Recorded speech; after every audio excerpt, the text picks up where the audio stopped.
গ্রামে এসে একটা জিনিস নির্বাচনের আগে বুঝতে পারলাম, একটা দল রয়েছে যাদের ভোট কম কিন্তু নেতাকর্মী ঘরে ঘরে। এটার কারণে তারা একটু এগিয়ে গিয়েছে। মানে ভোট কেন্দ্রে শুধু শুধু ঢুকতে পারে না, ভোট কেন্দ্রে যাওয়ার আগে হাতে কলমে বুঝিয়ে একেবারে বলতেছে যে ওই জায়গায় দিবেন। গ্রামের সাধারণ মানুষ আর যারা জামায়াতের লোক রয়েছে তারা নিজের ইচ্ছা থেকে ভোট দিয়েছে, এটা মানে তারা কাউকে কিছু কাওয়ায় নাই, নিজের বিবেক অনুযায়ী ভোট দিছে। কিন্তু তাদের নেতা কর্মীর একটু ঘাটতি রয়েছে গ্রাম্য লেভেলে, প্রত্যন্ত অঞ্চলে। শুধু শহরে প্রচারণা করলে চলবে না, গ্রামে মিটিং করতে হবে, মিছিল করতে হবে।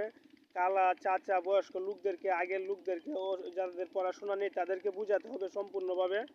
বুঝতে পারছেন? আরেকটা জিনিস দেখলাম যে গ্রামে বিশেষ করে এই অর্থকুরি কিংবা এই কাঠ, কিছু কাঠ দিছে। এই পান সুপারি তো মহিলাদেরকে দিলে চলেই, আর কিছু লাগে না। এই জিলাপি মিষ্টি নানান প্রলোভন দিকে টাকা পয়সা ছিটিয়ে, সত্যি কথা রিয়েলিটি যেটা, অনেকভাবে তারা এগিয়ে গেছে। কথা বুঝতে পারছেন? তো হইল অবস্থা। জামাতকে একটু পরে ধাপের জন্য একটু প্রস্তুতি নিতে হবে, নেতাকর্মী বাড়াতে হবে, একেবারে প্রত্যেক জায়গায় প্রচারণা চালাতে হবে, কোনো জায়গায় বাদ রাখা যাবে না। খেতে কামারে যাকে যেখানে পাবেন সেখানে বুঝাতে হবে, তাহলে ইনশাল্লাহ আপনারা দ্বিগুণ হয়ে যাবেন।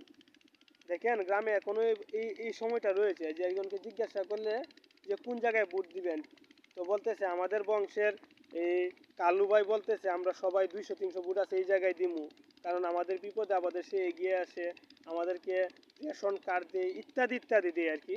তো তাদেরকে বুঝাতে হবে, আগের দিন থেকে বাহির হতে হবে যে মেম্বার সাহেব বলছে আমরা এই জায়গায় ভোট দেওয়ার জন্য আমরা সবাই এই জায়গায় ভোট দিমু, চেয়ারম্যানে বলছে আমরা সবাই এই গ্রামের এই জায়গায় ভোট দিতে এই জায়গায় ভোট দিমু।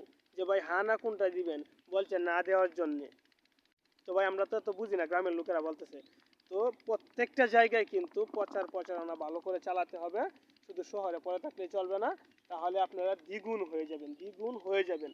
বই বই পেলে চলবে না, ঘর থেকে মাঠ পর্যায়ে প্রত্যেক জায়গায় বুঝাতে হবে। এই হচ্ছে আমাদের বর্তমান অবস্থা।